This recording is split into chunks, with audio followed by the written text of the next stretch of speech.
que está acontecendo é que os fatos estão vindo à tona e as pessoas estão começando a perceber que período nefasto da história brasileira nós vivemos. E, obviamente, que o Emílio Castro, se estivesse hoje sentado na frente da sua máquina, não do computador, da sua máquina, ou na caneta, ele estaria escrevendo, quem sabe, a mais bela história do que aconteceu nos últimos anos no Brasil. Presidente, você acha que chega o momento agora... Não, eu não tenho expectativa, querido. A minha expectativa é que o tribunal, sabe, julgue quem está julgando em função dos autos do processo. Ninguém está julgando ninguém pessoalmente, ou seja, tem um processo, tem os autos, tem delações, tem provas, e que a pessoa que está sendo acusada tem o direito à presunção da inocência, ele pode se defender, como eu não pude me defender. E eu não reclamei, eu não fiquei chorando, eu fui à luta. Se é inocente, prove que é inocente. Prove que não tem nada a ver com isso, está de bom tamanho. O que eu espero é isso, é que seja feita justiça, sabe, respeitando o direito da presunção de inocência de quem está sendo julgado. É só isso que eu desejo. Eu desejo para mim e desejo para qualquer inimigo meu. Apenas o direito à presunção de inocência para que o Brasil fique sabendo da verdade e apenas a verdade. Moraes, bom, gente. Obrigado. Moraes, STF, firmes contra acusações americanas? Olha, eu acho que não tem por que ficar temendo a acusação americana. O que está acontecendo com os Estados Unidos é que ele exacerbou, sabe, qualquer coisa que a gente tinha conhecimento na história da humanidade de um governo se meter a julgar o comportamento da justiça de outro país. É um negócio inacreditável. Sabe, eu acho que as pessoas precisam aprender a respeitar. Cada um toma conta do seu terreiro. Cada um toma conta do seu ninho. E eu vou repetir aqui. O Trump não foi eleito para ser imperador do mundo. Ele foi eleito apenas para ser presidente dos Estados Unidos da América do Norte. Ele tem direito a criar as taxas. Ele tem direito. Agora, tem regra. Nós temos o OMC. Por isso que tem que ser respeitado. Por isso que o Brasil já recorreu ao OMC. Por isso que o Brasil recorreu à seção 301. A gente vai utilizar todos os mecanismos legais. O que eu tenho dito? Eu tenho o Alckmin, eu tenho o Haddad e tenho o Mauro Vieira negociando. E falei outro dia numa entrevista, se o Trump estiver disposto a negociar, o Lulinha Paz e Amor está de volta. Porque eu nasci na minha vida política negociando, perdi negociando, ganhei negociando, mas é a forma mais responsável e mais justa possível, é você sentar em torno de uma mesa, tirar suas divergências e que vença aquele que tiver mais razão e mais argumento. É só isso que eu quero e é só isso que eu desejo. Eu não tenho nenhum interesse de brigar com os Estados Unidos da América do Norte, nenhum interesse.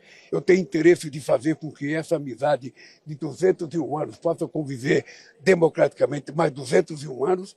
E eu, sinceramente, estou no aguardo de que em algum momento, sabe, vai acontecer alguma coisa na cabeça do presidente Trump, ele vai perceber, puxa vida, eu tenho que negociar, não só com o Brasil, negociar com a China, com a Índia, negociar com a Venezuela, negociar com todo mundo, porque o mundo de paz que nós queremos construir depende de nós, não depende de ninguém, só depende de nós. E o Brasil faz parte de uma parte do continente.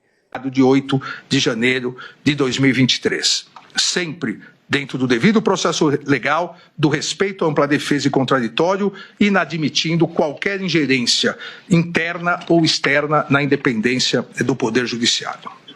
Aqui, presidente, na ação penal 2668, a ação penal instaurada a partir de denúncia oferecida pelo Procurador-Geral da República, integralmente recebida pela primeira turma do Supremo Tribunal Federal, em sessões realizadas nos dias 25 e 26 de março de 2025, em face de Alexandre Rodrigues Ramagem, Almir Garnier Santos, Anderson Gustavo Torres, Augusto Heleno Ribeiro Pereira, Mauro César Barbosa Cid, Paulo Sérgio Nogueira de Oliveira e Walter Souza Braga Neto, pela prática das condutas de organização criminosa armada, tentativa de abolição violenta do Estado Democrático de Direito, golpe de Estado, dano qualificado pela violência e grave ameaça contra o patrimônio público, da União e com considerável prejuízo à vítima e deteriorização de patrimônio tombado, observadas as regras de concurso de pessoas e concurso material. E em relação a Jair Messias Bolsonaro, pelas mesmas infrações acima descritas e a imputação específica de liderar a organização criminosa. Essa denúncia foi por unanimidade recebida. Transcrevo no relatório, presidente, transcrevo a ementa que faço rápidas observações, principalmente porque foram as teses todas apresentadas pela defesa. Em relação à Procuradoria-Geral da República, os principais pontos da alegação final foram: 1. A estruturação e atuação de organização criminosa que teria ocorrido entre o período do meio do ano de 2021 e o início de 2023, com o claro intuito de promover a ruptura da ordem democrática no Brasil. A Procuradoria-Geral da República ressaltou que o grupo liderado por Jair Messias Bolsonaro e composto por figuras-chave do governo, das Forças Armadas e de órgãos de inteligência estruturou e executou o plano progressivo e sistemático de ataque às instituições democráticas, com a finalidade de prejudicar a alternância legítima de poder nas eleições de 2022 e minar o livre exercício dos demais poderes constituídos, especialmente do Poder Judiciário. Ainda salientou a Procuradoria-Geral da República que a organização criminosa liderada pelo ex-presidente da República, em conjunto com integrantes do alto escalão de governo e de setores estratégicos das Forças Armadas, estruturou e mobilizou de forma sistemática gentes, recursos e competências do Estado brasileiro à revelia do interesse público, para propagar narrativas enganosas, assim como para provocar a instabilidade social e defender medidas autoritárias. A afronta, afirmou a Procuradoria-Geral da República, a legalidade constitucional, teria por objetivo a permanência ilícita de Jair Messias Bolsonaro no comando do poder, com o intuito de enfraquecer as instâncias públicas em clara negação do princípio da alternância democrática, da soberania popular e do equilíbrio entre os poderes. A Procuradoria-Geral da República, em relação às preliminares suscitadas pelas defesas dos réus sobre incompetência para julgamento do feito, arguição de suspeição e impedimento, violação ao duplo grau de jurisdição e falta de acesso às provas dos autos, a Procuradoria-Geral da República ressaltou que todas essas alegações já haviam sido superadas pela primeira turma desse Supremo Tribunal Federal no momento do recebimento da denúncia. Especificamente, em relação à alegação de defesa de Anderson Gustavo Torres, suscitando a nulidade do depoimento dos comandantes das Forças Armadas, sobre o argumento que teriam sido impropriamente induzidos na fase investigativa, a Procuradoria-Geral da República refutou a alegação, destacando que não houve qualquer irregularidade. Também em relação à alegação do réu Jair Messias Bolsonaro de nulidade da citação, uma vez que ocorreu durante a sua internação hospitalar, a Procuradoria-Geral da República rebateu a alegação, salientando a presença do réu em todos os atos da instrução e acompanhado de seus advogados regularmente constituídos.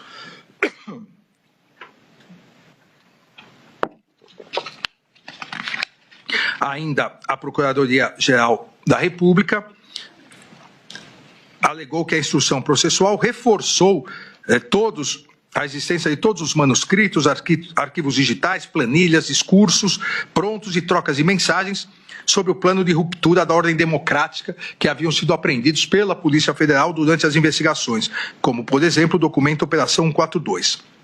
Da mesma forma, ressaltou a Procuradoria-Geral da República que as testemunhas ouvidas em juízo, principalmente os ex-comandantes do Exército e da Aeronáutica, confirmaram que lhes foram apresentadas minutas que decretavam medidas de exceção e não se ajustavam às hipóteses constitucionais e de consequências impensáveis no Estado Democrático de Direito, assim como confirmaram terem sido, disse a Procuradoria-Geral da República, pressionados a aderir ao plano golpista, inclusive sofrendo ataques virtuais. A Procuradoria-Geral da República afirmou ainda em suas alegações finais estarem configurados os crimes de golpe de Estado e restrição do livre exercício dos poderes constitucionais. Quanto ao golpe de Estado, disse a Procuradoria-Geral da República, a materialidade delitiva foi comprovada pela sequência dos atos de ruptura com a normalidade do processo sucessório. A organização criminosa teria implementado narrativa enganosa, visando descredibilizar publicamente o sistema eletrônico de votação, a partir do uso de recursos e agentes públicos e mobilizando integrantes das Forças Armadas do Estado brasileiro para prejudicar a livre manifestação da vontade popular, assim como para apoiar uma forma de gestão desvinculada do processo eleitoral após a derrota às urnas. A partir disso, a Procuradoria-Geral da República enumera as provas sequenciais e que, segundo o órgão acusador, confirmariam essa hipótese. Ainda a Procuradoria-Geral da República, em relação ao crime do artigo 359-L, passa a fazer uma cronologia a partir do dia 7 de setembro de 2021, de pronunciamentos na esplanada dos ministérios e na Avenida Paulista, inclusive salientando que o réu Jair Messias Bolsonaro incitou publicamente a animosidade contra o Poder Judiciário e seus... Começa o julgamento da trama do golpe. Fala agora o ministro Cristiano Zanin. Vamos ouvir. Advogados, advogadas, todos que estão presentes, jornalistas. Antes de apregoar o processo pautado para julgamento, para melhor organizar os trabalhos, repasso algumas orientações e explicações sobre o rito do julgamento. Inicialmente, a presente sessão está sendo reproduzida pela TV Justiça, como forma de dar transparência a esse julgamento, da mesma forma que esta corte já realizou com outros processos. Sendo assim, seguindo a liturgia desse Supremo Tribunal Federal, esclareço que não é permitido o uso de aparelho celular para filmar este julgamento. Até porque todos os vídeos estarão disponíveis nas plataformas e redes sociais do Supremo Tribunal Federal. Quanto ao rito do julgamento desta sessão, em respeito ao regimento interno e demais normas processuais, os ministros dessa primeira turma deliberaram que os trabalhos seguirão a seguinte ordem. Primeiro, leitura do relatório pelo ministro Alexandre de Moraes, relator. Segundo, apresentação da sustentação oral pelo Procurador-Geral da República pelo prazo de 1 hora, mas devido ao grande número de réus, desde já fica autorizada a prorrogação por mais 1 hora, se for necessário, nos termos do artigo 132 do Regimento Interno do Supremo Tribunal Federal. Terceiro, será facultada a sustentação oral das defesas pelo prazo de 1 hora, na seguinte ordem. Primeiro, o réu colaborador e depois na ordem apresentada na denúncia. 4. Após as sustentações orais, o tribunal realizará o julgamento da ação penal, decidindo pela procedência ou improcedência da ação. E depois, caso haja réus condenados, será deliberada a análise da dosimetria da pena. 5º, apresentação do voto pelo relator. E 6º, abertura da votação pelos demais ministros. Então, prestados esses esclarecimentos, apregou para julgamento a ação penal 2668 para análise da procedência ou improcedência dos pedidos. Início desse julgamento, e como a Marina estava falando, a gente teve aí a necessidade óbvia de um reforço muito intenso da segurança. Reforço esse que vem ser detalhado para a gente, aí traz mais informações para a gente a Gabriela Veras. O policiamento extremamente reforçado aqui na área da Praça dos Três Poderes. Era uma cena mais comum, normalmente no dia a dia a gente via uma viatura ou outra, só que hoje várias viaturas estão fazendo rondas aqui ao longo da Praça dos Três Poderes e não somente aqui, em frente ao Supremo Tribunal Federal, mas também nas proximidades do Palácio do Planalto, no Congresso Nacional e também na esplanada dos ministérios. Quando eu estava vindo para cá, eu percebi isso, algumas viaturas, policiais militares fazendo essa ronda. E vale também a gente ressaltar uma informação que aquelas grades que fazem toda a segurança do perímetro aqui do Supremo Tribunal Federal também foram recolocadas colocadas no Palácio do Planalto ao longo desta semana, visando esse dia de hoje, visando o início do julgamento do ex-presidente Jair Bolsonaro. Então, esses gradis foram recolocados, redobrada a segurança por aqui, muitos policiais militares fazendo as rondas aqui ao longo de toda a Praça dos Três Poderes, ao longo da esplanada dos ministérios também, e não somente esse policiamento ostensivo por terra, mas no ar.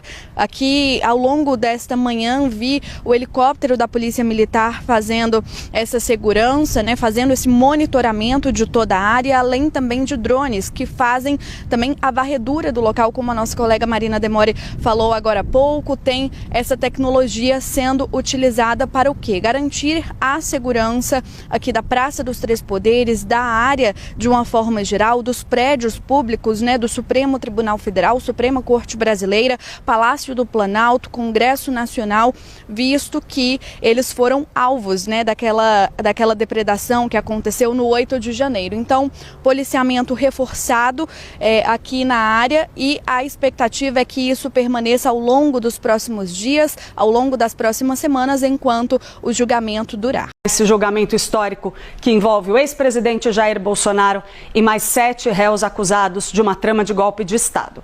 Capítulo da história que se escreve diante dos olhos de milhões de brasileiros. Supremo Tribunal Federal começa esse julgamento daqui a pouquinho, como a gente estava falando para vocês. Um ex-presidente da República, vários ministros de Estado, militares de alta patente, todos eles ali aguardando o veredito que vai ser dado por 5 ministros da primeira turma do Supremo Tribunal Federal. Serão 8 sessões. Olha, a gente está desde as primeiras horas do dia acompanhando toda a movimentação aqui em frente à primeira turma do Supremo Tribunal Federal, onde vai acontecer o julgamento do ex-presidente Jair Bolsonaro e de mais 7 réus pela trama golpista. Faltam menos de 20 minutos para o início do julgamento. Agora há pouco chegou à sede do Supremo Tribunal Federal os advogados do ex-presidente Jair Bolsonaro, Celso Vilardi e também Paulo Cunha Bueno, passaram aqui pela imprensa, falaram rapidamente. Disseram que o foco da defesa vai ser apresentar argumentos técnicos. Disseram também que o ex-presidente Jair Bolsonaro, confirmando a informação que já vinha sendo trazida aqui pela nossa analista Jussara Soares, de que o ex-presidente não vai participar, não vai vir pessoalmente ao Supremo Tribunal Federal para acompanhar o julgamento, vai acompanhar de casa, onde cumpre prisão domiciliar. Então a gente acompanha toda essa movimentação. Outros advogados também já passaram por aqui, alguns parlamentares, principalmente da esquerda, da base governista, também vieram acompanhar de perto o julgamento da trama golpista. Para que tudo ocorra dentro da normalidade, sem nenhuma interferência externa, o Supremo Tribunal Federal também montou um esquema de segurança reforçado em parceria com a Secretaria de Segurança Pública do Distrito Federal. Então, desde as primeiras horas do dia, a gente acompanha a movimentação de drones que estão sobrevoando a Praça dos Três Poderes e todo o entorno aqui do prédio do Supremo. Também cães farejadores que fizeram já várias varreduras aqui na sede do STF, além da segurança pessoal dos ministros, que também foi reforçada para esses dias de julgamento. Clarissa, lembrando que hoje é só o primeiro dia, o ministro Cristiano Zanin daqui a pouco fará a abertura dos trabalhos, vai passar a palavra para Alexandre de Moraes ler o relatório e na sequência a gente vai ver então a PGR e depois os advogados fazendo a defesa dos seus argumentos, viu? Essas são as expectativas, portanto, para esse primeiro dia de julgamento, que só deve se encerrar na sexta-feira.